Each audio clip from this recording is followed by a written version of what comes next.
Welcome back to the channel, ladies and gentlemen. It's your favorite overworked YouTuber here, back at it again to drop what if Naruto had light magic. And now, I know what you might be thinking, Xehther, didn't you just drop what if Naruto had a light kick Genkai? And yes, but it's not like light magic's all Naruto's gonna have. He's gonna have gigantification, light magic, and all of Master Makarov's abilities from Fairy Tail, which in my personal opinion is one of my favorite characters from the entire series. So giving this to Naruto is gonna be making him absolutely incredibly busted. And in this video, you're pretty much just gonna be seeing Naruto use all of Makarov's abilities and more to handle characters like Orochimaru, Zabuza, and Obito. So if that sounds exciting, stick around to the end of the video, leave a like, cause why not? You know, it helps to do way better in the algorithm. And also, shout out to the person who commissioned this video. Thanks a ton, bro. Anyways, with that said, enjoy. You know, one of the hardest parts about making these videos is starting them. And the reason for that is because it's always so hard to know how the direction of the story you want to take is going to be going, or what's even going to be happening. But this is especially going to be true for this video, considering the fact that it's completely unscripted, as have been most of my videos that I've actually been dropping recently. The last one that I actually remember doing a full-blown script for was probably what if Naruto had a puppet jutsu and what if Deku was Toji's reincarnation. That said, I have to start thinking about how I even want this story to go, but one thing that I do know that I'm going to be doing for this video is using the Fairy Tail theme song. I love that thing, and Makarov as a character is just one of the coolest people in Fairy Tail. The dude gives me such incredible vibes, and I would love for him to be the one to personally teach me magic, which is why for today's video, I'm deciding to do something that I usually don't do for my videos, and that is limiting Naruto to only having magic. Now, obviously, he's still going to be having Nine Tails sealed within him, which is going to be making for some pretty interesting combat for Naruto, considering that during his early years, he's not going to be able to tap into chakra unless Kurama would give him access. And seeing as Kurama is not exactly the type of person to play by the rules, I just don't see that happening. So, let's begin. Our story's all going to be starting off with Naruto being 4 years old and having a normal childhood up to that point. He would hang out with Hiruzen, he would have had people around him taking care of him, but all of a sudden it just all changed, and Naruto was so confused why he was living on his own, but he was. Naruto was sitting in a small apartment in a poor area of the village, and Naruto was all by himself. No friends. Anytime that he would try to get close to somebody, they would push him away or call him a demon or say that he's a monster or say that he's a weirdo. Whatever it was, Naruto could just never seem to make friends, and this would weigh on Naruto's small heart as a child. He would think to himself, why does everybody hate me? He would wonder to himself that into the night, and some days he wouldn't be able to sleep. It'd be on one particular day that Naruto would be bawling his eyes out, wondering why things are going the way that they are, when suddenly a voice would call out to Naruto, saying, "Why are you crying, boy? You're sitting there alone and you might be feeling lonely, but this is not the moment for you to simply give up. To cry and fall into despair is not something that my reincarnation should fall into." Naruto, hearing that voice, would go, What was that? And Makarov would say, "Well, boy, you might as well stop looking around because it's me." Also, sorry if my Makarov voice is not exactly perfect, considering that it's kind of hard to emulate his voice, but I also can't just use my normal voice because I feel like it just wouldn't have the same impact of, oh, these are two different characters speaking to each other. I don't know, maybe I'm bugging, but I just want to do the little Makarov voice. Anyways. "Come now, boy, if you're going to sit here and lie there thinking about everything that should be happening and the things that are going wrong in your life, you're never going to be getting a grasp of what's going right in your life. You're alive, you're well, you're strong, and you're healthy. Focus on those things and leave everything else to time. I promise, boy. In time, you will be having friends, in fact, so many of them that you won't even know what to do with them. But for now, you should strive to become someone people want to gather around, somebody who people can depend on, a powerful mage." Naruto, hearing this, would wonder where the heck this was coming from, but those words would hit deep. Naruto, hearing these words come from Makarov's voice, would wipe his tears as he would say, "You're right, I shouldn't be crying. Thank you, but where are you?" Well, I guess it can't be helped. Obviously, you're going to be looking for me. I know how you're feeling, boy. I can feel those very same emotions. You feel lonely and you feel as though you'll never have friends, but take heed in my words. That will happen. But the more you search for me, the less you'll find. My name is Makarov Dreyer, and you are my reincarnation. I never did believe in this concept when I was alive, but you being alive and possessing my magic energy is more than enough proof that I'll be needing to know that you're the second incarnation of me. And with that being the case, this means that you're going to be having incredible magical ability, but you're going to have to learn how to use it, and it's gonna be hard, very hard. Are you willing to put in the time and the effort to learn how to use my magic and become a powerful wizard? Naruto, hearing this voice, would say, yeah, I am. Makarov would tell Naruto, Then close your eyes, boy, and concentrate with your inner being on just one thing: magic. In this moment, Naruto would do exactly just that. As closing his eyes, he would find himself reappearing in nothing but a blank white room. In there would be Makarov, a small man about his height, as he would look at Naruto saying, You have a slight resemblance to me in my time of youth, but clearly you look a lot different. I can't wait to see what kind of man you will become when you're done growing. It's gonna be fascinating watching you grow. Let's begin with the basics. Okay, but what basics? What are you talking about? Naruto would say with a smile. Makarov would say that he's going to be teaching him how to use magic. Plus, he agreed to that, didn't he? Naruto, hearing this, would say, yeah, I did. As Makarov would say, Very good then, follow me, boy. He would essentially end up showing Naruto a bunch of memories from his previous life via using a spell on Naruto. And Naruto in this moment would be flooded with tons of memories of Makarov's life. Natsu, Lucy, Urza, Gray, the entire fairy tale guild. Naruto would have tears coming out of his eyes as he would think about them as though he's known them all his life, but in reality, he's never even met the people. Naruto in this moment would look to Makarov saying, I'll be able to have magic power as powerful as yours? And Makarov, looking to Naruto, would say that he will. As Naruto would smile and say, then let's get started. As we would then get a huge time skip to when Naruto's in the academy after having learned tons of magic spells from Makarov over the years, and mainly only being extremely talented at one specific magic spell. The ability to essentially gigantify himself, to turn himself into a giant and enlarge certain parts of his body. So for those of you that have never actually seen Fairy Tail and you guys don't know what this guy's abilities are, let me explain them, because I bet a lot of you guys are here just because it's one of my videos and you guys know it's going to be a banger. So one of his powers is essentially the ability to turn himself into a giant, to make himself larger. He has incredible defensive spells that are able to protect him from crazy stuff. He has light magic. He has like abilities that are pretty much able to shoot tons of random spells. He has his ultimate attack called Fairy Law, where it's one of the most powerful attacks in the entire series. He essentially is able to charge up his magic and inflict insane damage on whoever he deems as his enemy. This spell is able to completely leave anybody that he considers an ally completely unaffected. And he also has fire magic, wind magic, ice magic, re-equip magic, which allows him to summon things out of nowhere.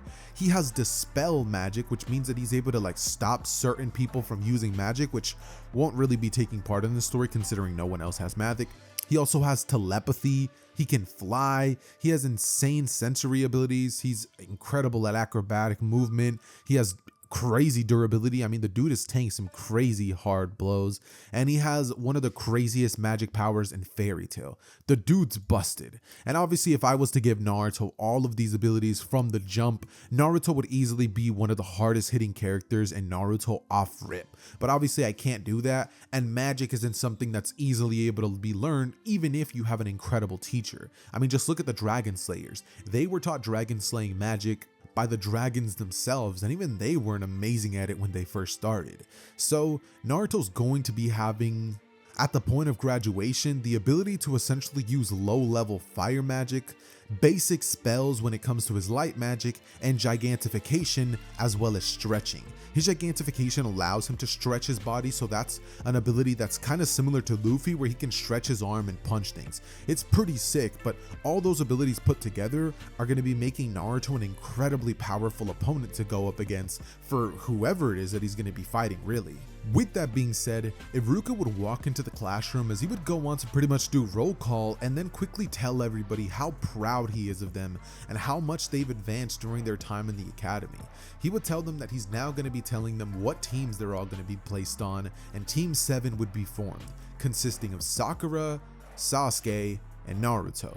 With that being the case, I do quickly want to go over one thing, which is that there will be zero Mizuki situation, considering the fact that, remember, in the original story, the only reason that happened is because Naruto was unable to complete the shadow clone technique, which, much like in the original, Naruto is unfortunately gonna be unable to do that, because he has absolutely zero access to chakra in normal circumstances, if it's not for the power of the Nine Tails buffing him, which is still inside of him. So it's not like he's not going to have chakra, but definitely not for the first hour of this video at least. That said, as Naruto would hear the team that he's going to be placed on, he would stare at Sasuke, wondering what exactly he feels towards him. Considering that in this timeline, Naruto and Sasuke have never become friends, and Naruto hasn't been the rambunctious character that we've all known. Instead, Naruto would be kind of like a little bit of like a, I guess you could say kind of like how Makarov was. He'd be rebellious and he'd be, powerful and a bit cocky because of his magic abilities. He also feels a bit insecure about the fact that he can't use chakra, so whenever anybody tries to exploit him for that, he gets really angry and tends to take things too far. Whenever Kiba and himself would have gone into a sparring match, Kiba tried to essentially make fun of Naruto, saying that because he can't use chakra, this would be an easy win. But unfortunately for Kiba, Naruto proceeded to turn himself into a giant and stomp on Kiba like he was a dog. It was absolutely insane. But yeah, Kiba being taken out by Naruto in that timeline would lead everybody in the classroom to understanding that, well, yes, Naruto doesn't have chakra, he has something else, and it might even be stronger than that. Magic. And it's not like the process of learning magic was instant for Naruto. It was a hard road that he had to go down when he was learning how to use these abilities, because after being shown Makarov's memories, Naruto would try to imitate the exact same things that he would have seen Makarov doing all that time. But funny enough, the harder that Naruto tried, the more he realized he just couldn't do it. And the reason for that was because just because I can see somebody do a specific thing, like play the guitar a certain way, doesn't mean that just because I know how they're doing it, I'm able to replicate that. You have to learn how to actually do it yourself. So that's pretty much what's happening to Naruto, and he's getting frustrated because in his head, he feels like he's already done it and knows how to do it, but he just can't do it. And Makarov would have to teach him from scratch, explaining to him that magic isn't some miraculous power. It's a talent that only works when the flow of energy inside of us and the flow of energy in the natural world are in perfect synchronization. To perform magic, one must have a strong mind and the ability to focus. It should take over your being and come pouring out of your soul. If all you do is try to emulate me and copy everything that I'm doing, then it will never come natural to you, boy. It's got to be something that you can use and you use your own way. Follow the path you believe in, boy, and only then will you be able to use magic. That would be a lesson that Naruto would take to heart dearly. And every time that he would use his magic, he would concentrate on those specific things. At this point, the only reason that Naruto didn't have everything in Makarov's arsenal was because it took him years to learn the gigantification magic, much less light magic, which he was barely starting to learn within the last year. That said, with the teams being assembled, everybody would begin to wait for their Jonin senses to arrive, and finally, after a few hours mind you, Kakashi would finally do so, entering the room not to be greeted to a prank like he would be in the original, as he would stare at each individual members of the team, with Sakura sitting somewhat close to Sasuke trying to get a conversation out of him, and Naruto having his eyes closed as he would be talking to Makarov, who's explaining to him that starting today, I am going to be taking a step back to your training. All of these things that you are going to experience, you must do on your own. That doesn't mean that I'm leaving you, son, only that I'm letting you enjoy your life and live it to the fullest. If you need me, I'll be here, but you've got to learn to strive to be the best and be your own person on your own. It's been nothing but a pleasure teaching you things and being by your side, and I've enjoyed every second that I've seen you grow. You remind me of my Loxus. Well, try not to turn out like him. I'll be taking a backseat to your journey from now on, boy. If you need me, you can always call for me. But live your life on your own and show me what it means to be a wizard in your heart. Naruto would smile as he would hear the words of who he believes to be himself, but also his grandpa. He would just look at it as a bit of a strange way, considering that, yeah, he's his reincarnation, but he's not Makarov. So Makarov has kind of served as an apparent figure to him all his life, which, funny enough, is equally strange to both Naruto and Makarov. Eventually, the team would make their way up to the roof, where Kakashi would ask them what their likes and dislikes are and what their goals are in life. Naruto would go up front as he would tell them that his goals are to become the strongest wizard that he can possibly become, and to someday be surrounded by like-minded people who are powerful just like him, to have so many friends and family members from his family that things are just going to be always seeming okay, fine. He would say that his dream is to have people to protect, people to cherish, and people to love. And he would even end up saying everything by saying that he hopes that they are willing to be part of that. Sakura, hearing that, would think, Naruto, you... But after this, Kakashi would smile as he would say, well, hopefully if you pass the test, I will be. And after this, he would ask his dislikes. Naruto would say that he dislikes people who use their power for evil and would hurt other people and impact their lives in negative ways. At this point, Kakashi would nod as he would say that that's interesting, and forward, Naruto would say that his likes are essentially, ramen, good food, training, and stuff like that. After this would take place, Sakura would give her likes and dislikes, and she would feel kind of bad that her goals aren't as cool as Naruto's. Sasuke says that he's an avenger and that he was gonna kill a certain someone. And then we would get Kakashi saying that all of his stuff is none of their business. With that being the case, Kakashi would end up telling them about the activity of the bell test, and the following day he would be explaining to them how the rules are going to be essentially functioning, telling them that there's 2 bells and whoever is able to take both bells will be moving forward to pass this test. Naruto in this moment would immediately feel the need to call on Makarov, asking him what he thinks, but he would remember his words, telling him to do this on his own, not to rely on him as much. And so, Naruto would have a smile appear on his face as he would think, this is my first challenge that I truly face alone. He would smile as he would look forth to Kakashi, seeing the bells and nothing but his goal, as Naruto would decide that he's going to be taking those bells, and when he does that, he's going to be helping Sakura and Sasuke pass, that he doesn't care about staying back in the academy one more year. And so, the event would begin. 3, 2, 1. The second that would happen, Naruto would reel his arm back as he would throw a massive punch at the direction of Kakashi, which Kakashi, seeing coming at him with incredible speed, would dodge out of the way. Thinking to himself that those are unorthodox powers, he would wonder if Naruto had used the transformation jutsu and maybe he's found an unorthodox way of using it to transform his body.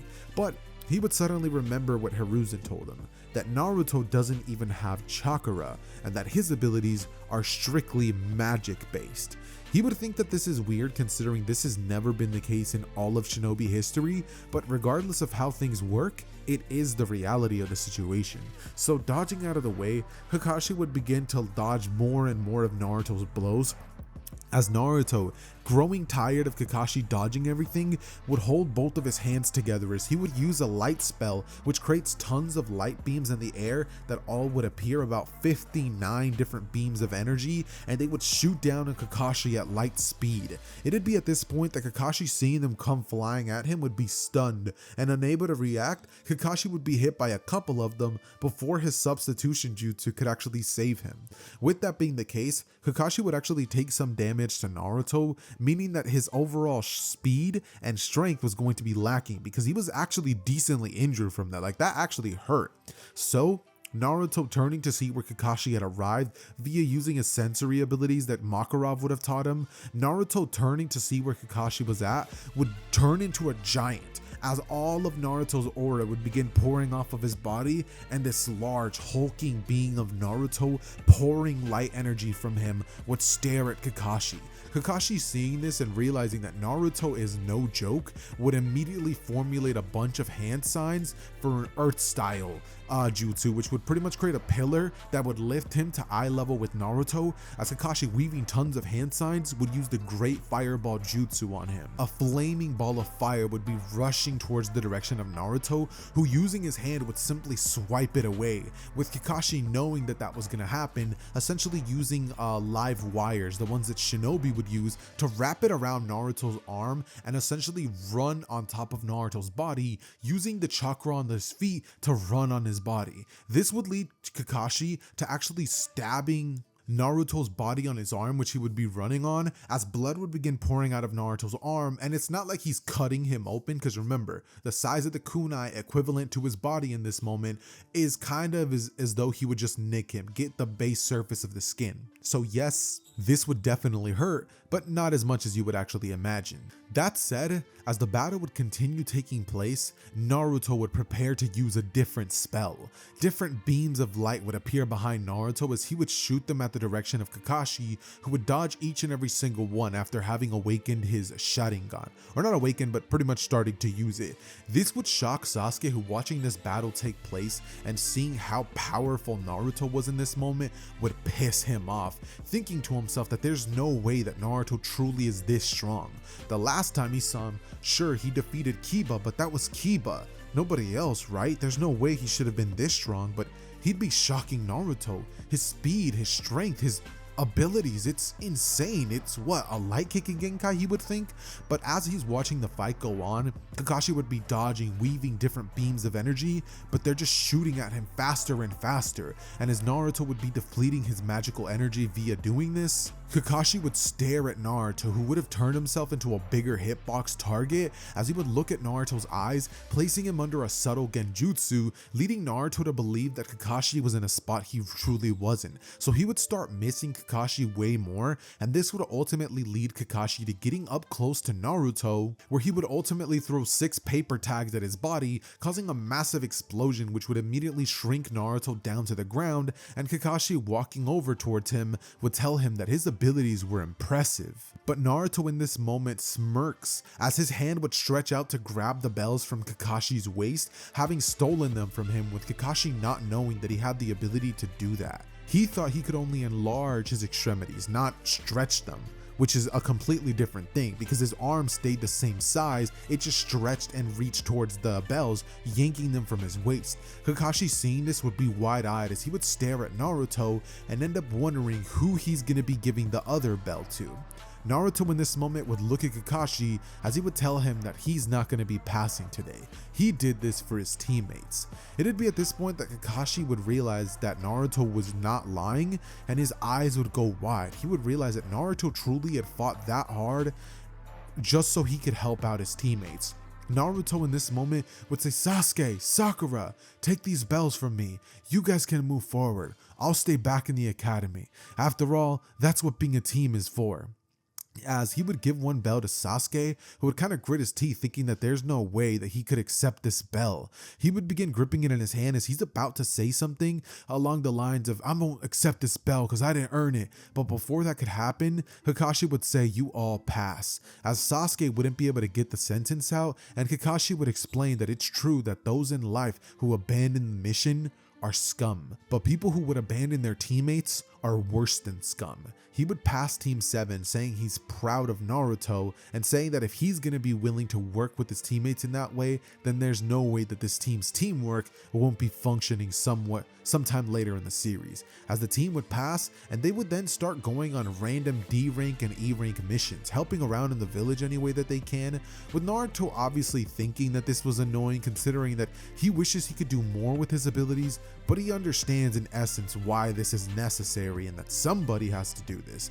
After all, Naruto in this timeline possesses wisdom that's kind of strange because he has the memories of Makarov, so he kind of has like a more grown-up personality, but he still is a kid, so he has tendencies to do knuckleheaded things and sometimes let his emotions overwhelm him and guide his judgment. But with that explanation of how Naruto works in this timeline, we're now able to jump into the first C-rank mission the team would have. The team would walk into Hiruzen's building as they would be told that they're going to be given their next mission. But it'd be at this point that Sasuke, gritting his teeth, would say, "Why are we being sent out on these useless missions? Our skills could be better used on the battlefield, but instead, we're capturing cats and helping grandmas walk down the street. This isn't going to help me get any stronger. And if this is what's going to be done with my ninja skills, then what's the point of even advancing to the rank of Genin?" After saying that, the room would go quiet as Hiruzen would take a hit of his pipe and say, "You're right. I think it's about time that I trust you guys with a more difficult mission. What do you believe, Kakashi?" Kakashi would nod his head, saying that he thinks that the team is more than ready, saying that he apologizes for Sasuke's outburst, but sometimes the kid can be a bit moody. It'd be at this point that Sasuke would just be like, "Tch," as we would get Hiruzen handing them the bridge builder mission, and Tazuna would walk into the room super drunk as he'd be like, "Hey Hiruzen, these are the ninjas you're giving me?" With Hiruzen looking at him and apologizing to the team for his state. He would then go on to tell them to meet this man at the village gates tomorrow, and that's when they're going to be starting their mission.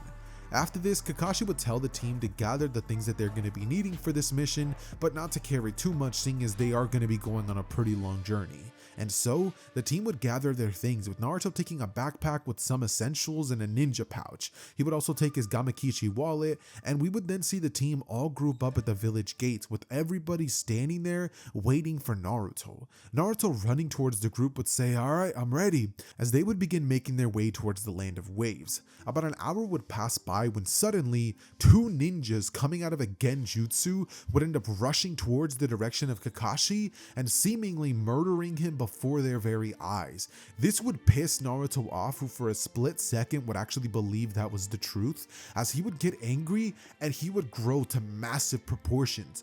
Both of the demon brothers in this moment, or one of them technically, because one of them would be getting hit by Sasuke in this moment, would look at Naruto terrified, wondering what the heck that was, seeming as they have never seen something like this before. And Naruto's fist would rise to the air, as knocking out the second demon brother, Naruto would shrink back down, going over to Kakashi's fake body, with Kakashi coming out of the bushes saying, "Yo." They would all look at Kakashi as they're like, "What? We thought you were dead." Kakashi would say that that was just a log. And then Kakashi would go on to essentially interrogate the one demon brother who was not unconscious. With that happening, his suspicions for Tazuna lying about the rank of the mission would come about, and we would then get the team continuing the mission as they would eventually run into the demon of the mist, Zabuza. The battle between Kakashi and Zabuza would take place like in the original, and it would be absolutely electrifying, with Naruto watching these two Jonin ranked shinobi going at it in complete awe, thinking of how powerful these ninjas are and how incredible their abilities are. Naruto would think to himself that while yes, he has magic, he should maybe try implementing some shinobi type tactics into his fighting style. Something that might be able to help him out if he was to ever encounter somebody like a blade user or something and wasn't able to keep them at bay. Naruto, as he would watch this fight, would see things get dicey for Kakashi, as he would end up being trapped in the water prison jutsu, letting his guard down for a split second, which would lead Naruto and the team to have to face off against Zabuza's water clones. It'd be at this point that Naruto, using his magic, would create seals for a magic spell, as suddenly beams of light would go shooting towards the direction of Zabuza, who had to stay stationary considering the fact that he was using the water prison. And so these light beams would force Zabuza to let Kakashi go, which unfortunately actually end up hitting Kakashi as well as Zabuza and Zabuza's water clones, destroying them all. Sasuke, seeing this display of Naruto's abilities, would feel jealous of the abilities that Naruto has, and Naruto, looking at Sasuke, seeing his face expression, would know that he definitely feels some sort of way. Naruto knows that it's probably about the powers that he's using, but if Naruto's being honest, he feels kind of jealous of the stuff that they can do, creating fireballs out of nothing, creating earth constructs, shooting wind from random things, having Kekkei Genkai like dojutsus. It's incredible, and Naruto wishes he could tap into something like that, but Naruto didn't let that kind of stuff overwhelm him thanks to Makarov, so Naruto understands why Sasuke would be feeling the way he is. Eventually though, the battle between Kakashi and Zabuza would wrap up, and the tracking ninja, quote unquote, Haku would make his arrival. Upon arriving to the scene, he would end up taking Zabuza's unconscious body, who seemingly seems dead, as the team would end up taking Kakashi back to Tazuna's house, where Kakashi would spend a couple of days essentially just recouping his energy and getting back to how strong he should be. After this would be over, he would go on to teach Sakura and Sasuke how to use chakra to essentially walk up trees, and Naruto would be there simply watching them, feeling a hint of jealousy that they could do that and he couldn't. It'd be at this point that Naruto would realize that he needs a mean of moving around, and so as they would be training on that, Naruto elsewhere would actually begin training on using magic to actually levitate or fly. And keep in mind, it's not like this is magic that allows him to move in the air like Superman or Invincible or even Saiyans. It's more like levitation in essence. And this levitation would allow Naruto to leap up onto trees much easier, and say he was ever to like misstep on a branch and fall, he's able to just like levitate and not hit the ground. It's pretty interesting, and it would be something that he would learn over this course of time in order to keep up with Sakura and Sasuke. As he would be learning this in the forest, Naruto would pass out, and when he would wake up, he would be awoken to Haku, as Naruto would have overdone it with his training, using all of the teachings that Makarov would have gave him to actually learn how to do it, but he was just deadbeat exhausted. And he would see Haku standing in front of him, who would be collecting some flowers to essentially treat Zabuza. Naruto would ask what he's doing here, and Haku would say that he's gathering herbs for some medicine. Naruto would say that that's pretty cool, as Haku and he would have a conversation much like in the original. In this timeline, when Haku would say, "Oh, and I'm a boy," Naruto would be stunned, going, "What? No way!" He'd say, "You're even prettier than Sakura," as Haku would say, "Well, I am," and Naruto, seeing that, would end up pretty much wishing him luck, saying that he hopes to see him again. Haku, hearing that, message from Naruto, would think they will be seeing each other again, as he would walk off and he would fade in the distance, and Naruto would simply see Haku walk away, as Naruto would make his way back to the team, where he would actually end up seeing Sakura and Sasuke.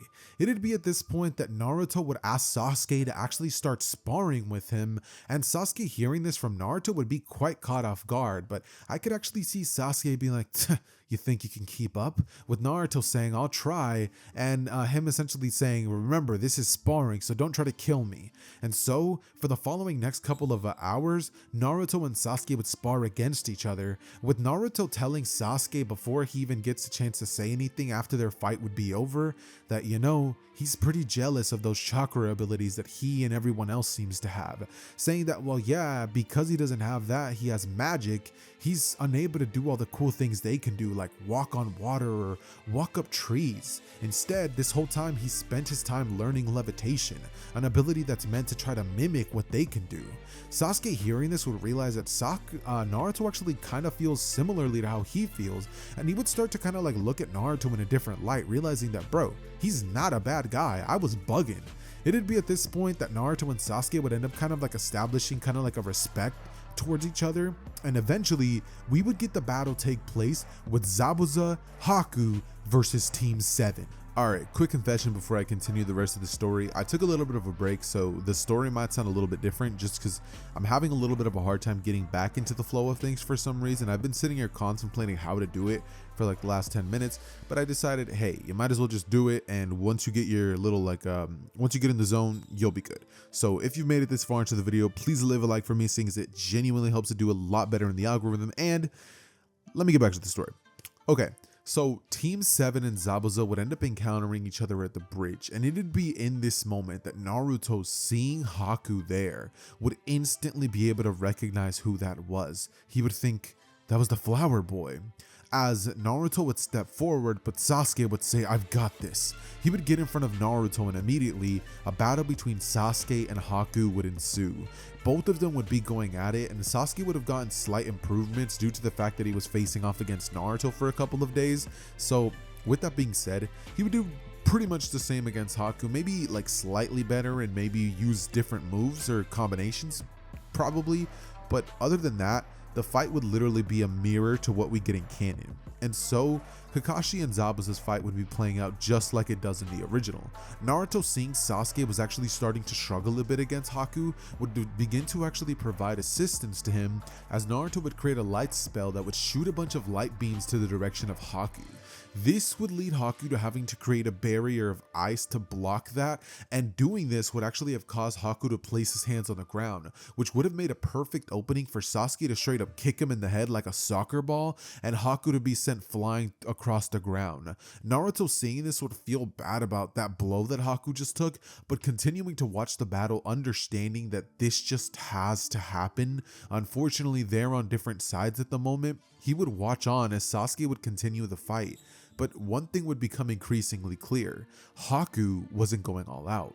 Eventually, Haku, growing tired of this whole thing, would eventually end up whipping out the demonic ice crystal mirror jutsu, as Sasuke would begin to be trapped inside of this, and Naruto, seeing this take place, wouldn't be able to simply stand by and watch any longer.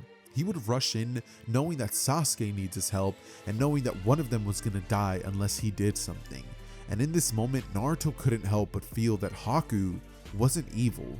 He didn't deserve to die, and there was no reason why he had to die in this moment. So, pulling a page right out of Makarov's book, trying to essentially, solve this peacefully, he would make his way inside of the ice crystal mirrors, with Senbon beginning to fly towards the direction of both Naruto and Sasuke.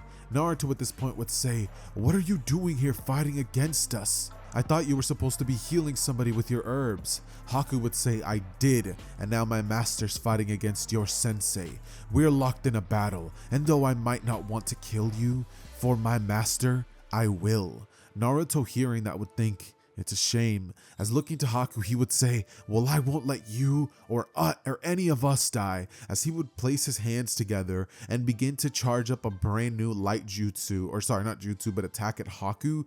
These massive beams of light would be shot towards each and every single one of the ice mirrors, as they would all begin to crack from the impact of the blast, and Haku, seeing this, would be stunned at Naruto's capability of doing this. It'd be at this point that Naruto, standing still with Sasuke behind him, Sharingan unlocked, would simply say, "Just give me a moment to speak. Why do you force yourself to fight against us? Force yourself to go against your will?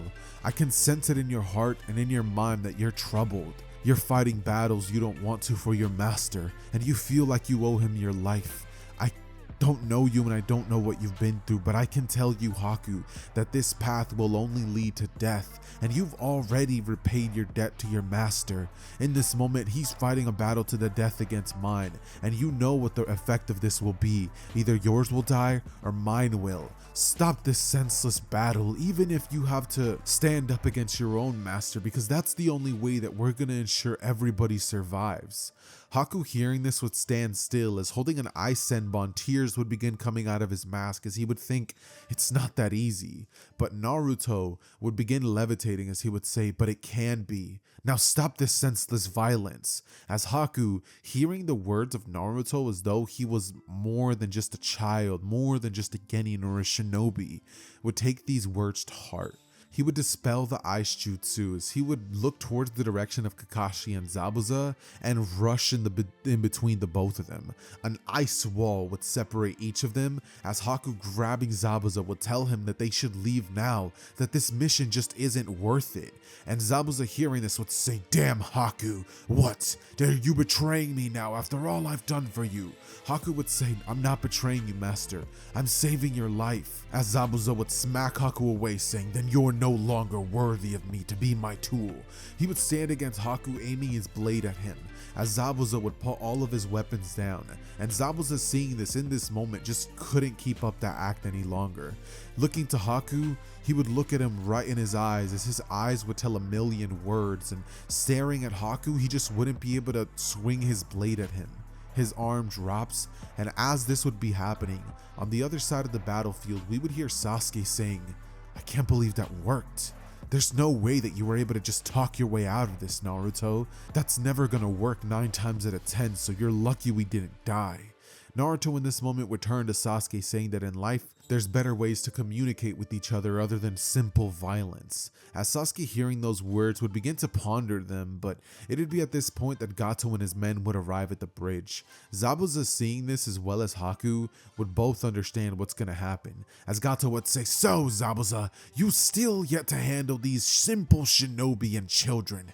Guess I should have came to do the job myself. So get lost before I order my men to kill you as well."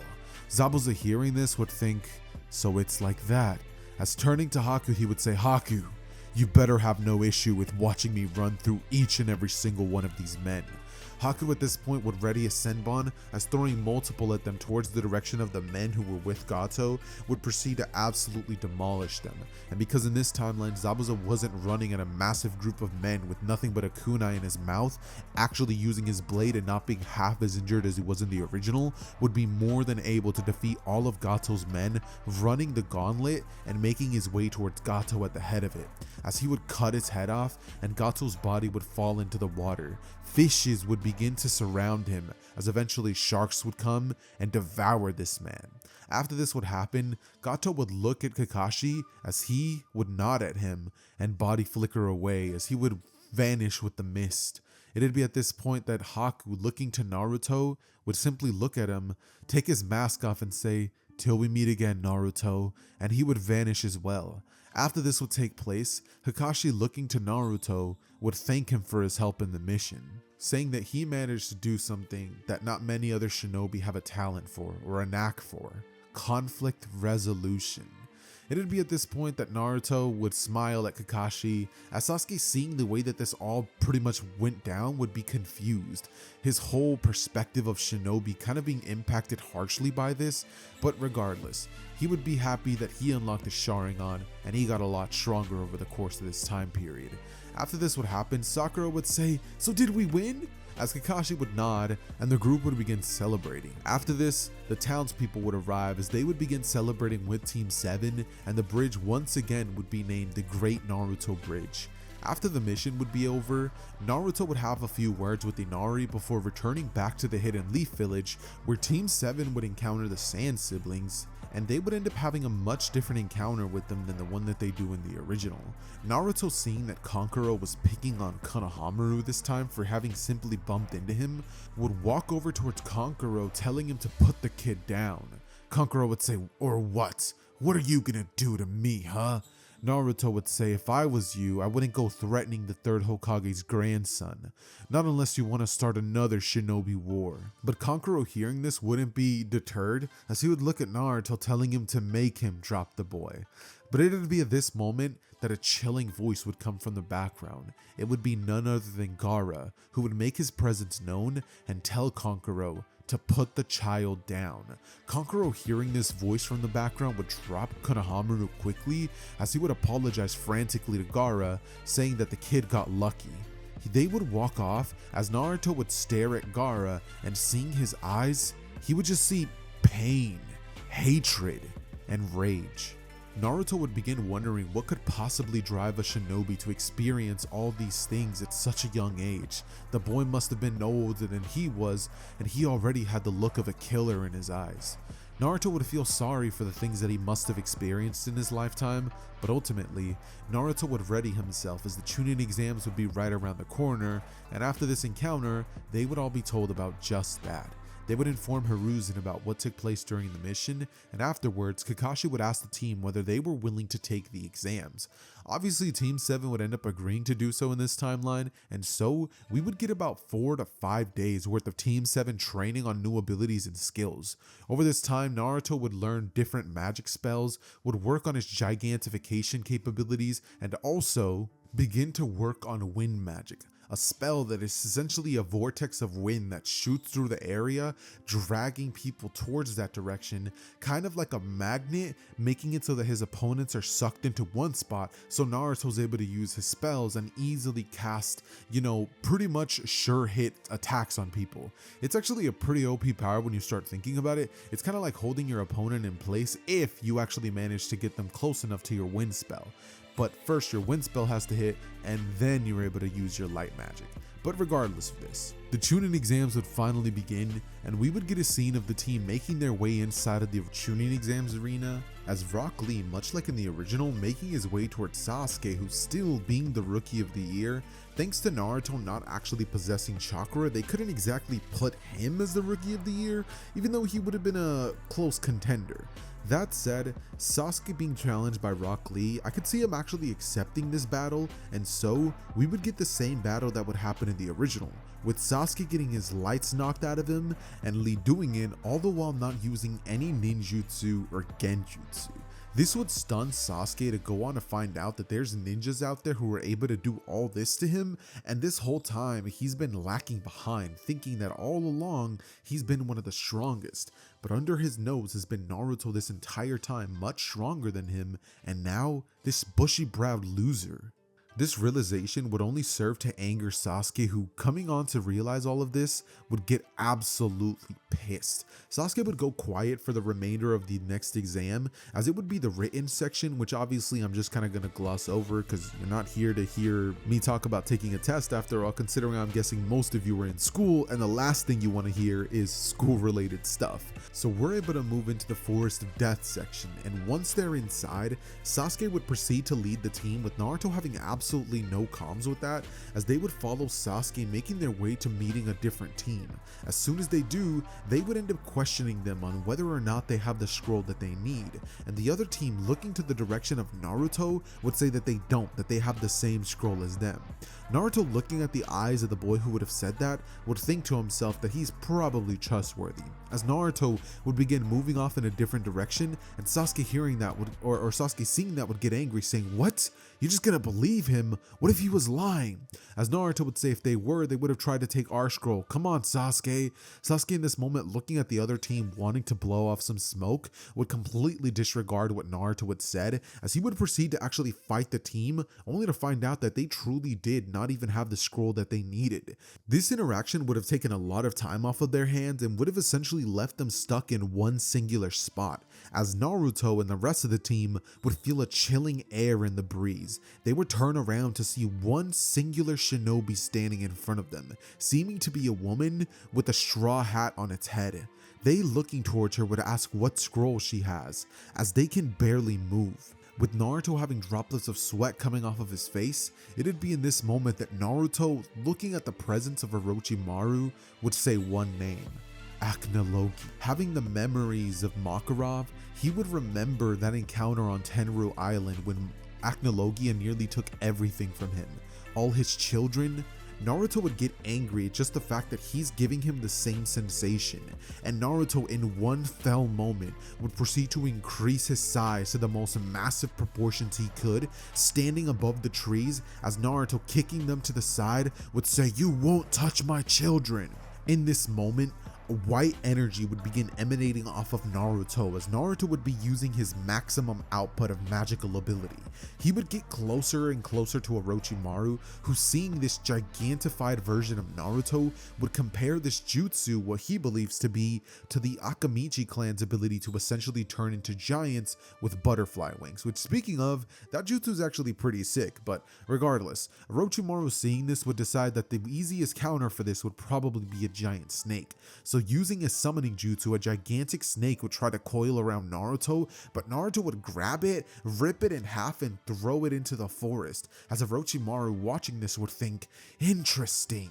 Holy light would begin emanating off of Naruto, as Naruto, in his anger, would proceed to throw punches at Orochimaru, which Naruto, having a smaller size and also being quick enough to dodge Naruto's blows, would be able to dodge each and every single one of them.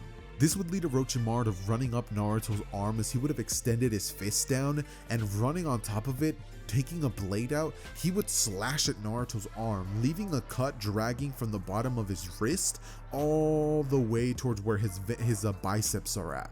With that being said, Naruto would, kind of like grimace in pain, be like, "Ah!" As it'd be at this point that he would try to smack Orochimaru off like a bug, but Orochimaru at this point would dodge once again, telling Naruto that this incredible jutsu comes at the cost of giving him a larger hitbox, as Naruto would watch as Orochimaru would weave hand signs for a great smoke jutsu. Shooting it in Naruto's face, Naruto would begin to cough as he's like, "What the?" like all this smoke is entering his lungs and it's covering his entirety of his face.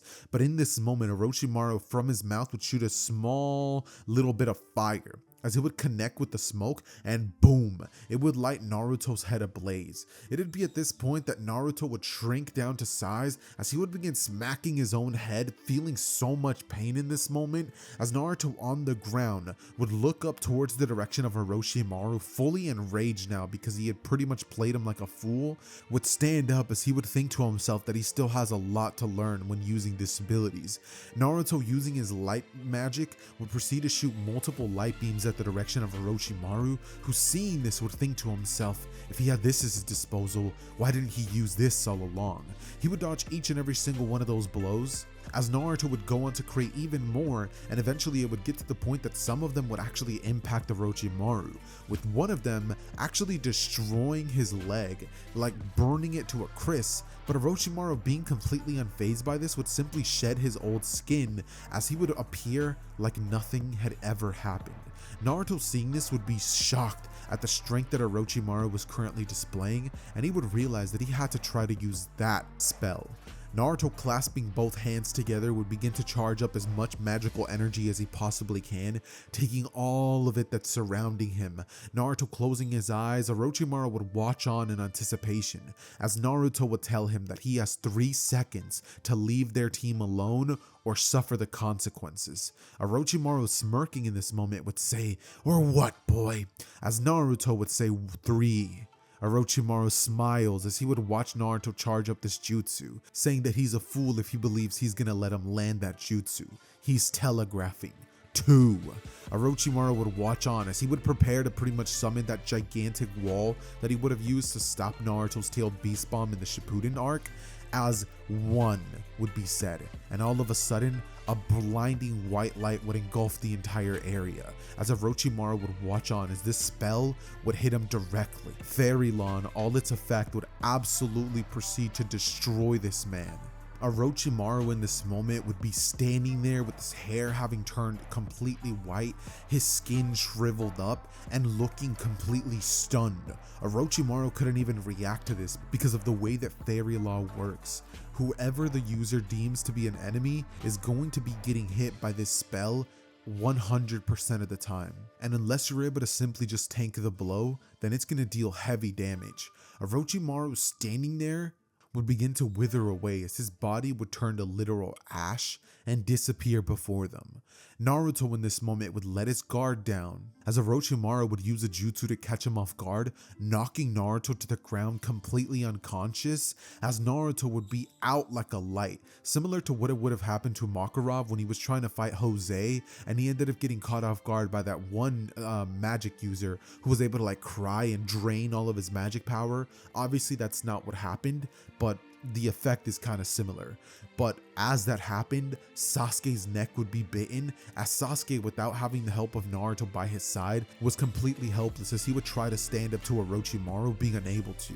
In this moment, Sasuke would have the curse mark placed on his neck as he would fall down to the ground unconscious, and Orochimaru would bid farewell to the team, telling Sakura to take care of her teammates, as Sakura would be left there to pick up the pieces. Staring at the unconscious bodies of Naruto and Sasuke, she would rush to the both of them and she would drag their unconscious bodies in the cave and begin taking care of them. Sakura would simply think, "You fools, why would you have tried to fight him? Why couldn't we just run away?" She would hold a cloth over Naruto's face, as seeing him she would remember all the moments that she's had with Naruto and think, "You better not die on me."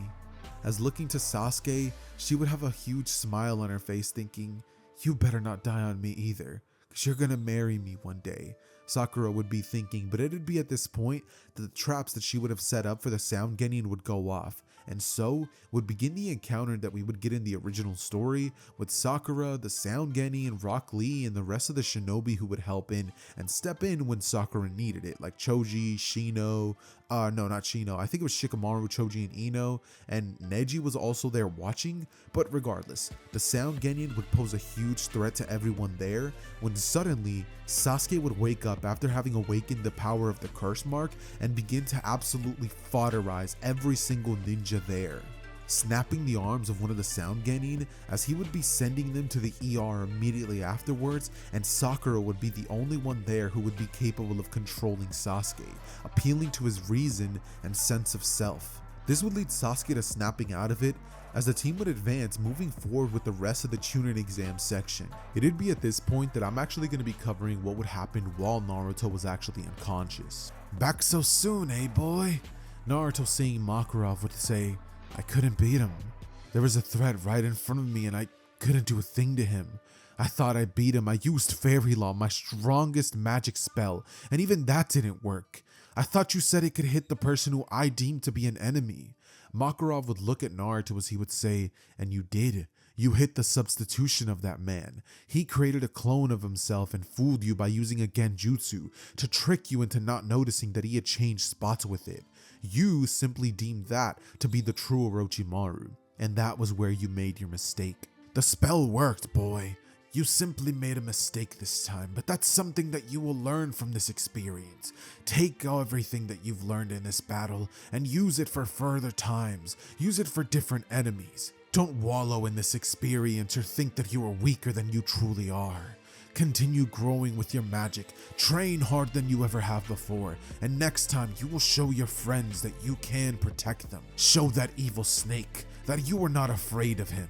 Naruto looking to Makarov with smiles, saying, right, as he would then pretty much fade into consciousness, and we would get Kakashi, or not Kakashi, but the nurses actually begin to treat Naruto. He would regain his strength after everything that would have taken place between him and Orochimaru, and after this would happen, we would end up getting a scene of everybody beginning the 1v1 battles.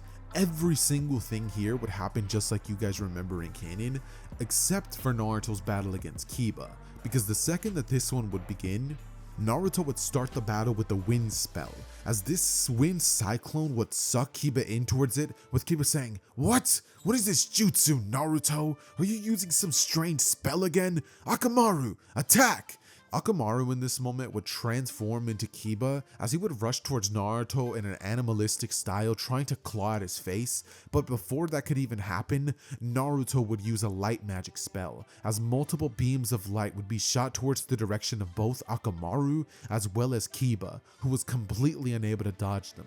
This would leave Kiba completely unconscious, as the exam proctor would say Kiba has been eliminated by KO. And people watching in the stands would begin to wonder what Naruto did, saying that he didn't exactly weave hand signs, those light energy beams just appeared. Some people would chalk it up to the power of that damn Nine Tails, but other people wouldn't think about it that way. They would think of Naruto's abilities as pretty cool, as some people in the stands would slightly cheer Naruto on, and Naruto would make his way back towards the stands, where the rest of the battles would take place, and Naruto, seeing every event that would happen from this point, would be shocked at the gruesome battle between Hinata and Neji. This fight would piss him off because all his life Hinata has been nothing but nice to him, and in this moment, Neji was taking advantage of somebody far weaker than him, and there was nothing Naruto hated more than somebody with power using it for all the wrong reasons. That said, once it would be announced that Naruto's going to be facing Neji off in the preliminary finals, Naruto would lock in on his training, deciding that he's going to do everything in his power to essentially destroy Neji when they face off against each other, and show him what it's like to be on the other end of things. Obviously, he's not going to take it quite as far as Neji because he hates being a hypocrite as well, so his training journey would begin. And some of you guys at this point might be wondering if Naruto will train with Jiraiya. Now, normally I would have him train with Jiraiya, but because of the fact that we know that in the original timeline, Naruto would have never trained with him, if not for the fact that he would have actually begged Jiraiya to do that, and then used the sexy jutsu to pretty much elicit Jiraiya to be like, okay, sure, kid. That never would have happened. In this timeline, I just don't see Naruto seeking out somebody to train him, considering that he has access to Makarov, his literal reincarnation before he was born, obviously, who's able to show him multiple magic spells and show him different ways to use his combat abilities.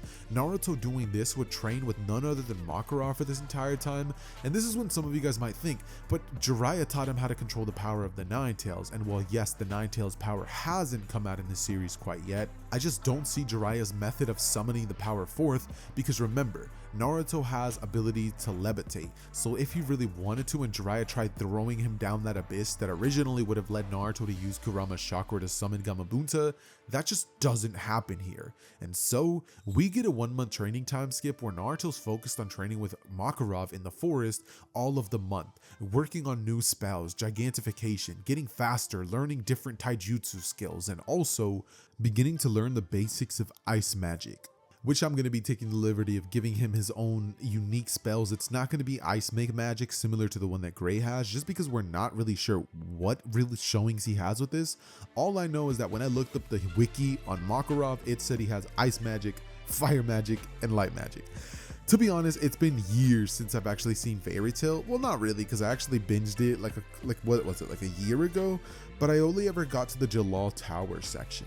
And then after that, I kind of stopped. Wait, no, that's not true. I watched the Grand Magic Games, which, speaking of, I dropped the video recently called What If Deku was Rogue Reincarnation. Go watch that if you haven't already. But shameless plug aside, the 1 month training would eventually be over, and Naruto and Neji would both step into the ring.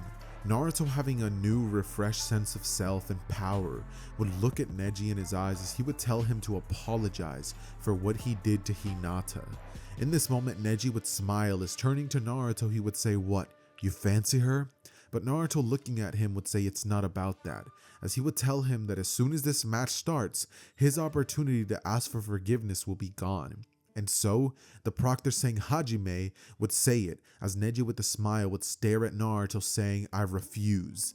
As in an instant, Naruto, closing his eyes, would surround Neji with so many light magic spells that it would look as though machine guns were hitting him from all angles. Neji, seeing this, would attempt to use the rotation jutsu to stop this, but unfortunately for Neji, the barrage would continue. More and more time would pass, and eventually Neji would run out of juice before Naruto does, as multiple beams of light energy would hit Neji in one moment, and Neji would fall to the ground as he begins to convulse on the ground, blood coming out of him and multiple bruises being on his body. Naruto definitely would have held back, not wanting to kill him, but simply teach him a lesson. As moving on from this moment, we would then end up getting a scene in which Naruto and everybody else would be waiting for Sasuke and Gaara's match to begin. Eventually this would happen, and we would get the battle between Sasuke and Gaara with the Chidori clash against Gaara's perfect defense. This would lead Gaara to start bleeding and rushing out of the arena, angered, pissed off, who even knows what he's feeling. He would make his way to the forest as the Konoha Crush arc would begin, and we would once again see the battle between Orochimaru and Hiruzen. During this battle, much like in the original, Hiruzen would end up losing his life only to take Orochimaru's arms, and as that would be happening, Naruto on the flip side would be rushing to Sasuke's aid, trying to stop him and help him out in any way that he can against Gaara, the shinobi that he knows is in anguish himself. Rushing forth, Naruto would be stopped by a shinobi, Kankuro, and Naruto, seeing him step before him, would tell him to please get out of his way. But Kankuro, not doing this, would simply stand before Naruto, telling him that that wasn't gonna happen. Naruto would breathe a sigh of disbelief as, staring at Kankuro and holding one hand up, he would proceed to use a light magic spell on him, which would absolutely destroy Kankuro before Shino would even have the chance to tell Naruto that he could handle this battle for him. After this would take place, we would then end up getting a battle between Sasuke and Gaara, both of them about to clash, Chidori against the One Tail's tail, and they would be coming at each other with Gaara smacking Sasuke into a tree and the Chidori completely dissipating from his palm. It'd be at this point that Gaara would surround Sasuke's body with sand and he would begin to use the sand coffin technique. However, before he could crush Sasuke's body, Naruto would arrive as multiple light beams would be sent flying towards the direction of Gaara, who, being sent back and flying away, would have his sand weaken as its grip on Sasuke would loosen, and Sasuke, seeing Naruto interfering with his battle, would tell him to get lost, that he had that. Naruto, turning to Sasuke, would say that he still does, as he would stand aside and let Sasuke rush back in, knowing that at this moment, Sasuke is not under the right state of mind. That power, that curse mark had taken over him. Sasuke at this point would rush towards the direction of Gaara, as Gaara, turning to Sasuke in rage, would end up shooting a blast to the direction of Sasuke. Sasuke, getting caught off guard by the sand, would try to break out, but it'd be at this point that Naruto would dispel the sand with one hand, as he would turn to Gaara, telling him to stand down now. But Gaara in this moment, just wouldn't do so, and with a sigh, Naruto would close his eyes, building up a wind magic attack at him as he would shoot it towards Gaara, sucking him into the center of it, and Gaara being stuck in place, Naruto would shoot a barrage of light attacks at him. Gaara would be completely knocked out by this blow, but unfortunately it would do the opposite of what Naruto wanted, because having Gaara be unconscious would lead Shukaku to taking over completely, and so the one-tailed form of Gaara would appear. Naruto, seeing this, would instantly use his gigantification to grow to the same size as Shukaku himself, as he would fight against a literal tailed beast one-on-one in combat, literally fighting it with taijutsu. The tailed beast would try shooting a tailed beast bomb at Naruto, but Naruto would actually tank it in the chest and proceed to punch Shukaku in the face, as sand would go flying from Shukaku's face, landing on the ground, covering a massive section of the forest with tons and tons of sand, and suddenly random little tailed beast sand attacks would be sent flying at Naruto. Naruto at this point would wrap his arm around Shukaku, as holding him down, he would begin to clobber on Shukaku like it's nobody's business, before then stretching his hand out and waking Gaara up. All in one moment, Gaara would wake up having been snapped out of it by Naruto, as falling to the ground, he would simply look up, seeing the blue sky and the sun, as well as Naruto, who, catching him in his hand, would ask Gaara if he's okay. Gaara, looking at Naruto, would weakly say, "Why?" As Naruto's turning to Gaara would say, "Because I could have been just like you, if it wasn't for..." But before saying more, he would turn to Gaara, telling him, why waste his power doing all of this when he could be using it for good? He's a splendid shinobi with incredible skill, and he's using all of this to simply murder people and take out his rage. He would tell him that he knows what it's like to be a Jinchuriki, being hated by others, called a monster just for simply existing, and having practically most of your rights being taken away from you without your own consent. Looking to Naruto, he would relate to him, as I could see Naruto giving Gaara a speech kind of similar to the one that Makarov would give to Gajeel after the events of the Phantom Troop would be over, and we would essentially end up getting Gaara having a talk no jutsu moment with a different speech, granted, but still, the results would be the same. After this would take place, Naruto would go over towards Sasuke's unconscious body, who wasn't actually awake to witness the battle, and take him back to the Leaf Village. Sasuke would wake up in a cold sweat, remembering his battle with Gaara, as seeing the maniacal look in his eyes, he would wake up in fear in a fighting stance, as looking around, he would see that Naruto was in the room unconscious. Seeing Naruto, he would say, "Naruto." As Naruto would wake up and Sasuke would ask, "What happened?" Naruto would tell him that they ended up being saved by a couple shinobi who came to back them up. Sasuke, hearing this, would look at Naruto with anger in his eyes, as he would say, "I want the truth. You beat him, didn't you?" Naruto, looking to Sasuke, would say that he did, and Sasuke would say, "Then why would you lie to me?" Because, Sasuke, at the moment you're not thinking straight. All you've been doing for a while now has been craving power, and you don't care about what you have to do to get it. You gave in to the power of the curse mark. When you look at me, your eyes display hatred, and I know that you're jealous of the power that I have. But it's not like I defeated the beast to complete some sort of self-ambition. I did it to protect you and the village. Sasuke, you're not thinking straight, and me telling you how much stronger I am than you isn't gonna help you get your head screwed on right." Sasuke, hearing this, would grit his teeth, as he would tell Naruto that he's insane if he thinks he's stronger than him. Naruto would tell Sasuke that it's the truth, and no matter how much he would like to deny it, it just is what it is. Sasuke would sit in the room, as Naruto would say that now that he knows that he's okay, he's gonna leave him to it. But he would tell Sasuke not to make a foolish decision, that he's not the enemy, and that if he wants to get stronger, he can do it in the village. He can do it with his help. But most importantly, he would say, you can have someone to talk to. You have me, Sakura, Kakashi. We all care about you, Sasuke. But Sasuke would say, "Shut up. You don't know anything about what I'm going through." As Naruto would say, "Maybe I don't, but if it has something to do with losing everyone you care about, then I think I know a little something about that." As Naruto would close the door, leaving Sasuke in a dark room, as he would sit there with his thoughts contemplating. Alright, it has officially been 2 days since I've recorded the last part of this. I left off with Sasuke in the hospital after the events of the Konoha Crush arc, and you know what's funny about that? Right after that, I was actually about to just start everything off and be like, alright, now Naruto and Jiraiya go off to search for Tsunade. But what I started to remember is the fact that Naruto doesn't even train with Jiraiya. So that would actually mean that we don't get the search for Tsunade Arc, in the sense that it does happen, but Naruto's not a part of it, which is pretty interesting because that leads to a little bit of a problem for the story. If Naruto wasn't there for the search for Tsunade Arc, would Tsunade have even came back to the village? And also, would Tsunade survive her encounter with Kabuto? Because if you guys remember back to what was actually happening in that arc, Tsunade was getting pieced up by Kabuto, who was messing up her chakra signals, or no, it was like her tendons, right? He kept striking at different tendons and messing up her ability to fight and use the proper muscles when she was trying to. So that was a pretty cool strategy by Kabuto, but my question now essentially just becomes, does she even survive that fight? Now, my headcanon like version of myself that thinks, okay, Tsunade is a beast, she's super durable, she's strong, she fought against Madara himself, along with some help obviously, but if she's able to do that, then there's no reason for me to believe that I shouldn't give her the benefit of the doubt and let her survive. So now that just leads to the question of, does Tsunade return to the village and become Hokage?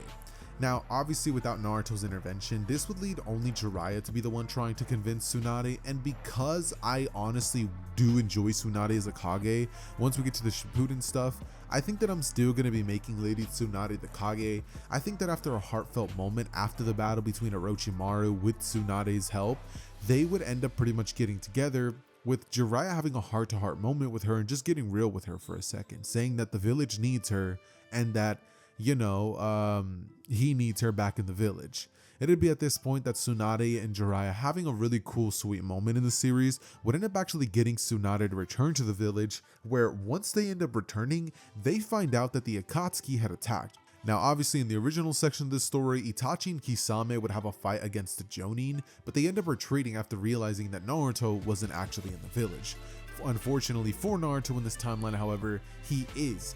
Which means that right after Naruto would wake up, make himself some ramen and, you know, pretty much just get changed to go out and train, Naruto would be getting all of his stuff ready, similar to how when we kind of like grab our car keys and we're like about to head out the door, Naruto was like, what, like 3 minutes away from doing that? The dude literally just brushed his teeth. He would go towards the door and all of a sudden he would hear.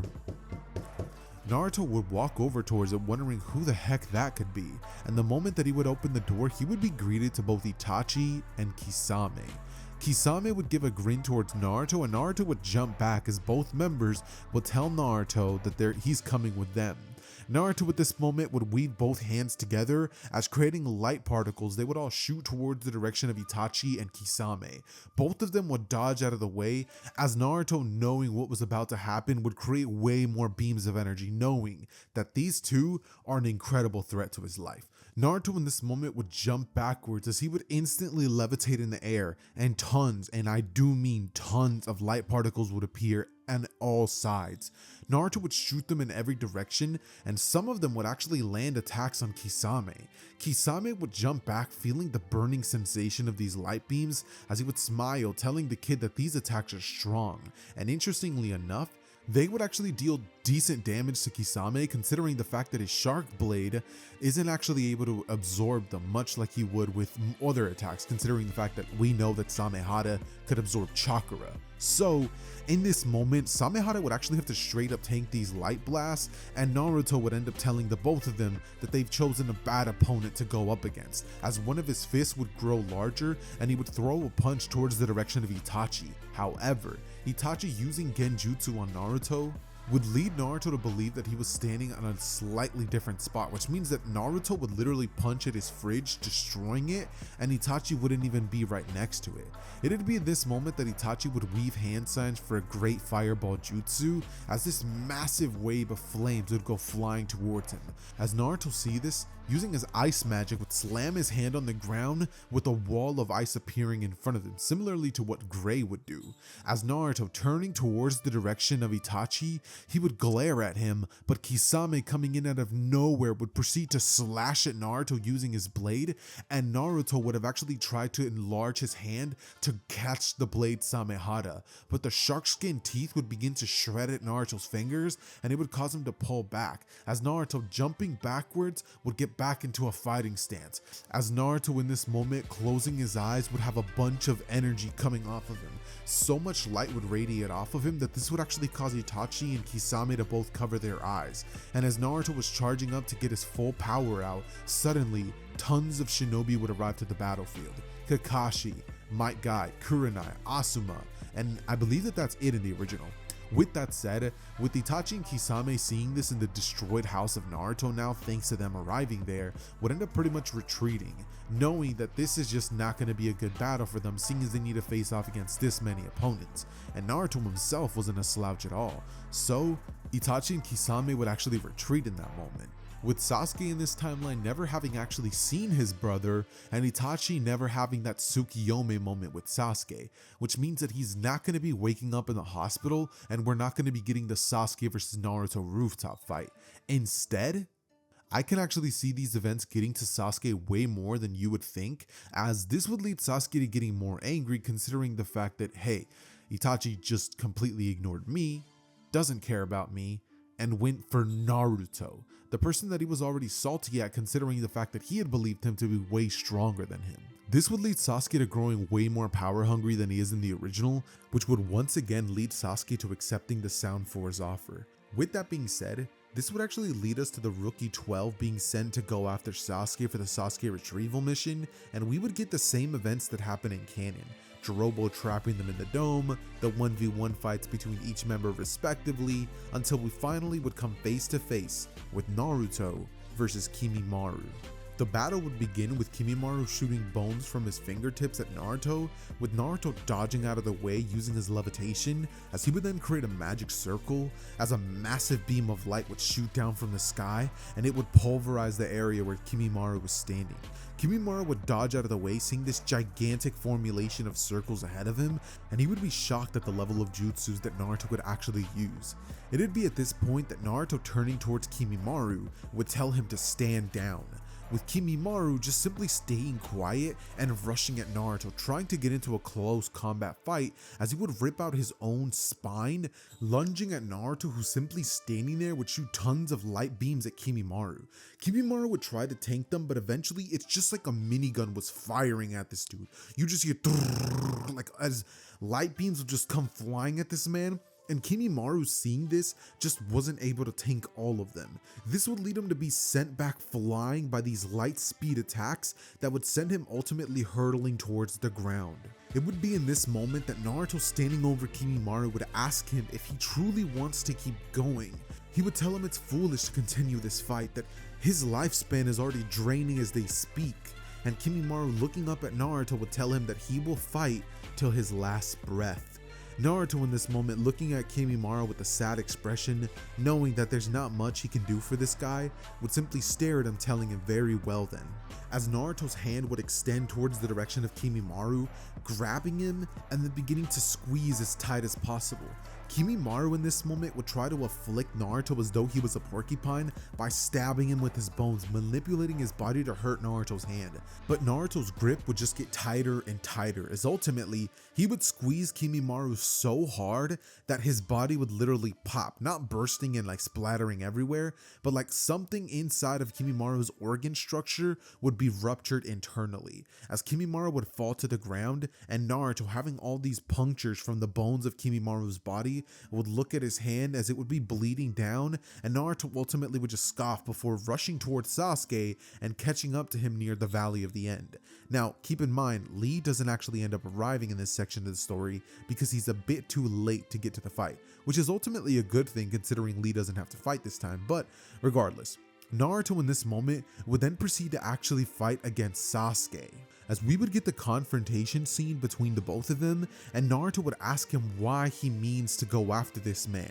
He would tell Sasuke that he understands that he thinks he can give him power, but that's not the kind of power he should be looking for. But Sasuke, turning to Naruto with a maniacal smile, will tell Naruto that he wouldn't expect him to understand his desire for power. He needs it, he doesn't want it. And Naruto, looking to Sasuke, would say, I understand you want to kill Itachi, but this is not the way to do it. Have you ever even considered talking to him and seeing what the problem actually was that led him to killing your clan? But Sasuke in this moment would burst out into laughter, saying, Talk to that maniacal madman. Are you kidding me, Naruto?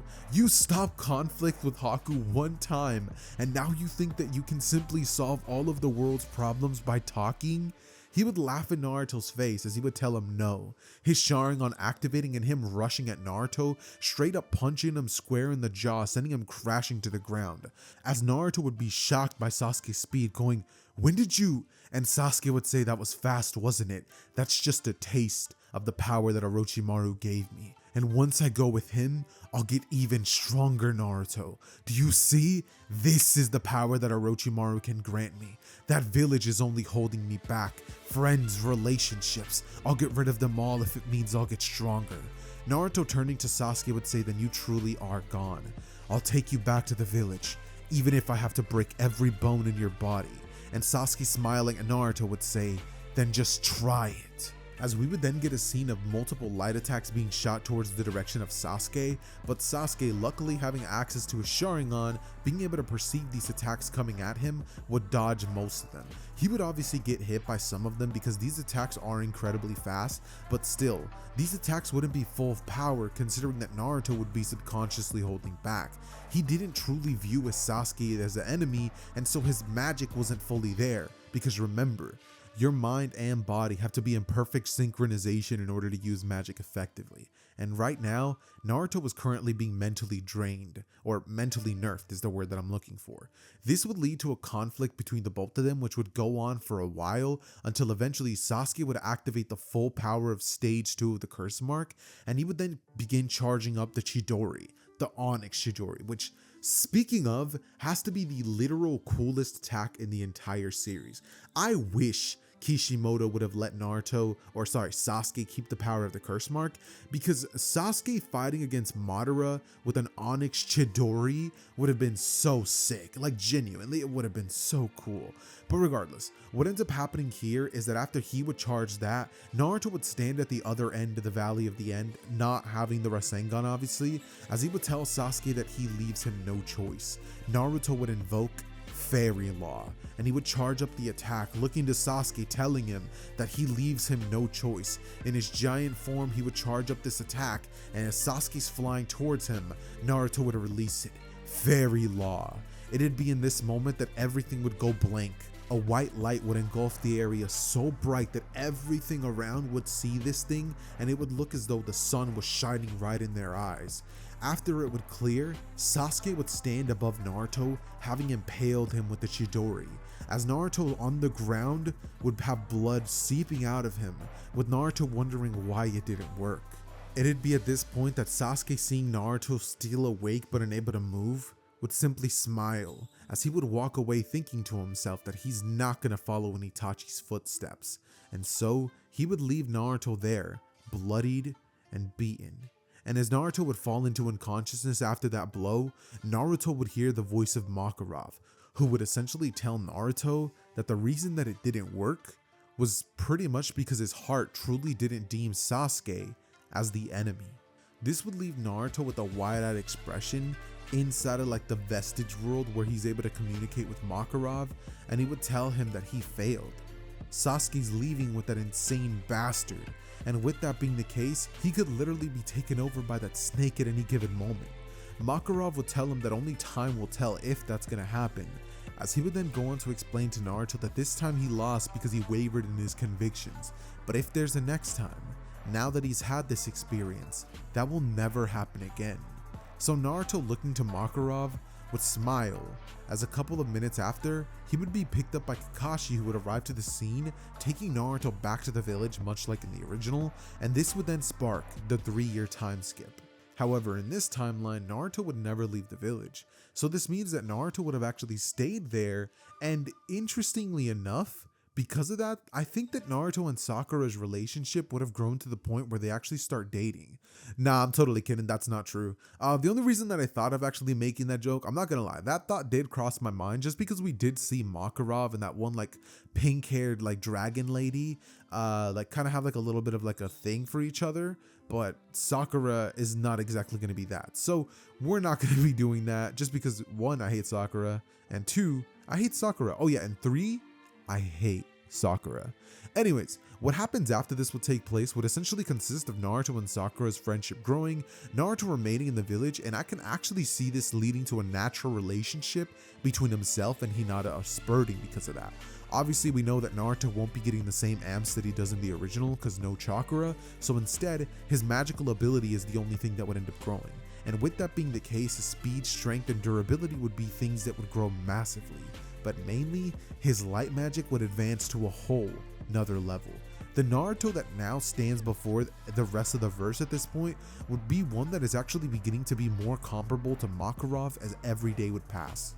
In fact, he would even surpass Makarov due to the fact that there's one simple thing that was holding Makarov back, and that was his old age. Naruto's obviously in the prime of his life at this point, being like what, 16 years old? So this would actually end up meaning that this would be helping Naruto out a whole lot. And so by the time that we get to arcs like the Sand Kazekage arc rescue mission, this would be just one where I really want to show you guys how incredibly potent Naruto has gotten. Once they would end up entering the cave that they were located at and Deidara would fly off, Naruto, seeing this happen, would have a magic circle appear in his hand as a beam of light literally shooting down from the sky as though it was Kirin itself would shoot Deidara, destroying the clay bird as it would explode, and Deidara's body would be burned to a crisp, this light energy having burned him like a plasma ray. This would leave an unconscious Deidara on the ground as Naruto, now turning to Sasori, would shoot a concentrated beam of energy from his hand. Naruto, having developed new magic techniques that Makarov never had used in his own lifetime, with him actually finally coming into his own and doing much harder training than Makarov ever would have expected from Naruto. Him now understanding the basics and putting his own spin on his own magical attacks would be able to shoot this light cannon out of all 5 of his fingers that all converge into one and essentially leaves a massive amount of damage. It's similar to Madara's white fang attack that he would have shot at Naruto point blank. If you guys remember, it was like a light speed lightning attack that was incredibly potent. But yeah, that would hit Sasori, and it would end up destroying his his puppet body. After this happens, we would end up then getting Kakashi, Sakura, Naruto, and Lady Chiyo jumping Sasori, which ultimately leads to a very sad demise for the ninja, and then we would get the sad scene in which Naruto, seeing Gaara's body after knowing about the changes that he would have made in his life after what would have happened during the Kazekage Crush arc or whatever, we would end up actually now getting Naruto going to his body as he would feel genuine sadness at this. But it'd be at this point that Lady Chiyo, making her way towards the Kazekage, would smile as she would exchange her life for his, and the rest of her life energy would be given to Gaara. He would wake up and seeing Naruto as well as the rest of the team would thank them for saving him. But it would be at this point that Kakashi would actually say that he should thank Lady Chiyo because she's the one who gave up her life for him. Gaara, looking at her, would have a smile on his face as he would be returned back to the Sand Village, where all of them would be waiting for him with smiles on their faces. Naruto, seeing this, would think about a world where maybe the village would treat him like that, and so we would end up returning back to the village, where Naruto, upon arriving, would be greeted by Hinata, who would essentially ask Naruto how the mission went.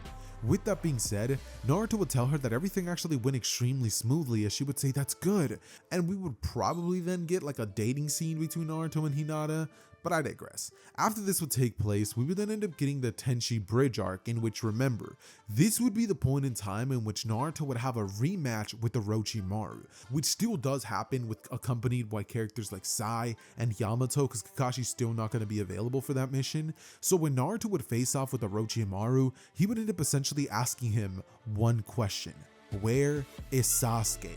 But the second that Orochimaru would try to give him a runaround answer, Naruto would simply say wrong answer, as light energy would begin emanating off of Naruto, and he would essentially tell Orochimaru that he's gonna give him to the count of 3. It'd be at this point that Orochimaru, looking at Naruto, seeing this gigantic form ahead of him, would say that he does look a lot more imposing, but looks can be deceiving. It'd be in this moment that Orochimaru, rushing towards the direction of Naruto, trying to use the same attack he would have used last time, would be completely dodged, as Naruto in this moment would say 2, and Orochimaru would try to attack him once more, maybe by using a massive snake arm which would grow and try to bite on Naruto, injecting him with tons and tons of poison. 1. All of a sudden, light would engulf the area, with Sakura covering her eyes and Sai and Yamato doing the same. Her doing this because she knows what Naruto can get like when he does this, and in an instant, Orochimaru would be completely fried. However, unlike the first time when he did this in the forest, this attack would actually land on Orochimaru, completely destroying him. This dude looks like he aged up about 100 years. He just looks frail and weak, and as Orochimaru's standing staring at Naruto, hatred would burn in his eyes. But Naruto, saying nothing else, would walk right past Orochimaru, who at this point would have his entire body begin to literally wither away. He had destroyed him with fairy law. And so, we would now actually skip to the team making their way towards Orochimaru's base, where they end up running into Sasuke once again. However, in this timeline, when Sasuke tries to speed blitz the team, essentially trying to show off the progress he's made with Orochimaru, Naruto would track him with his eyes the entire time, as Sasuke standing next to Naruto would say, "Long time no see," holding his blade, as Naruto looking at Sasuke would pretty much hold his hand, forcing Sasuke not to be able to take his blade out, as Sasuke, feeling the strength that Naruto was displaying in this moment, would pull his arm away, looking at Naruto, who at this point was staring at him, and all that Sasuke could see was the nine-tailed beast aura behind him. It'd be in this moment that Naruto would say, "Kurama," as instantly, Naruto would be covered in the chakra of Kurama, as during the time skip, Naruto definitely would have had a moment in time in which he finally began to get closer with the Nine Tails. Now, was it because of him? No, it was simply due to the fact that the power of the seal was weakening, so Makarov was able to actually talk to the beast. And just because I can see Makarov being similar to the Sage of Six Paths in terms of wisdom and know-how and things to say, I could actually see Makarov getting a conversation out of the Nine Tails, finding out its name, the truth about Kurama, and ultimately influencing him to actually helping Naruto, telling him that he believes that Naruto will one day unite the world, that he's gonna bring light and balance to the shinobi world. And so Kurama, after a couple of months, because it's not gonna be something that he's gonna be convinced over one conversation, I mean, let's be honest, it's Kurama here, we're gonna be saying that over about a course of a couple of months, Kurama would eventually grow warmer to Naruto, leading to the both of them interacting and ultimately getting to the power of KCM1. With that being the case, this would put Naruto in a different echelon of power than Sasuke, and he's just unable to keep up with his movements. Naruto would ask Sasuke if he's ready to return to the village now that he's already finished training with Orochimaru, and Sasuke would tell him that he's not done killing Itachi yet, as Naruto, turning to Sasuke, would literally just say, "If you're not done killing Itachi, then let's go do that right now, because you're not staying out of the village for another day." But Sasuke, hearing that, would grit his teeth, going, "And who do you think you are to order me around, Naruto?" As Naruto, turning to Sasuke, would tell him that he's not trying to order him around, he just wants his friend back in the village. Sasuke in this moment would tell Naruto that he's not returning to the village until his mission's done, and Naruto, sighing, would say, "Then I'm sorry," as he would knock Sasuke out, perception blitzing him, with Sasuke falling onto the ground unconscious, as they would take Sasuke right back to the village, with the team kind of just being quiet. And by that I mean Sakura and Naruto. Naruto would remain quiet because he knows that he went against Sasuke's wishes, and Sakura feels bad because at the end of the day, she knows that yeah, Sasuke's coming back to the village, but this just wasn't the way that she had wanted things to go down. So, as the team would arrive in the village, they would report to Lady Tsunade, who would essentially be forced to chaining up Sasuke, because remember, he is a rogue shinobi. This would lead him to essentially being imprisoned, and actually might even be avoiding the entire confrontation between Itachi and Sasuke, which means that Itachi might even be alive in time for the war, as we would not end up having the Sasuke versus Itachi fight, which I know, sad, but I mean, it's a what if. What are you gonna do about it? Regardless though, I can still see Jiraiya going off to fight Pain and him ultimately still dying, but one thing that's going to be majorly changing in this arc is the fact that Naruto doesn't have the same relationship with Jiraiya, which means that unfortunately for the village, they're not going to be getting the same information they do about Pain. And secondly, this also means that Naruto's never going to be training a Mount Miyaboku, which is going to be hindering his power a lot, but considering that he has a power up like equal to that of Sage Mode in KCM, I see no reason why this affects Naruto negatively. So we end up actually just covering the pain fight with Naruto, and this would essentially be one of the final things which would finally break the camel's back. This is like the last event that leads us to the war arc finally beginning. Because obviously Naruto versus Pain is an interesting fight, all things considered. Unfortunately for most of the characters in this verse, Naruto is so young at this point in the story that he has so much life energy to spare.